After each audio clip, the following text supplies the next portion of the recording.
Elvers are juvenile American eels. They are harvested in Maine in the spring as they migrate from the sea to freshwater.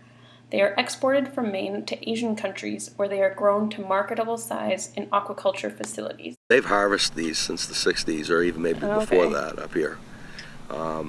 But prices went up in the 90s to the point where it gained a lot of attention.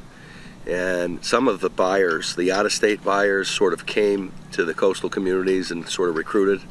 I can remember getting recruited by a guy that said, he had a little tiny net, and he said, with this little net, you could make $10,000 in one spot. He says, believe me, I've seen it. I was like, okay, well, that got my attention. The spring season, 20 years ago, there was no money around.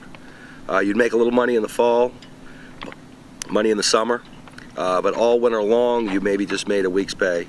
And by the time that spring came around, if there was anything that you could do to keep food on the table, you would. And the eel fishery is one of those fisheries that, when we started, you could get by. You could put food on the table. You wouldn't go behind. You weren't going to get ahead, but if you worked hard, you were going to get enough to feed the family. It benefits Washington and Hancock County tremendously, because really, this is where the people came back in '93 and wanted us to find these eels.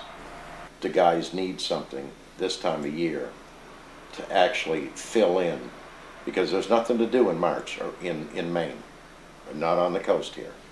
The clamming flats are froze up. There just isn't no money anywhere. Elver prices fluctuate every year.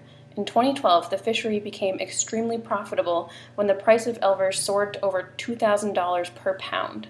Prices have since come down from that peak, but remained quite high through 2013 and 2014.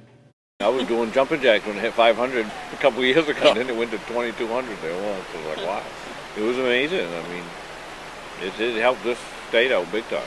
A fishery that brought $38 million into the state of Maine, when there's no jobs.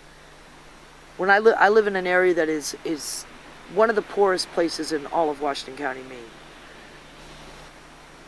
It's changed our life.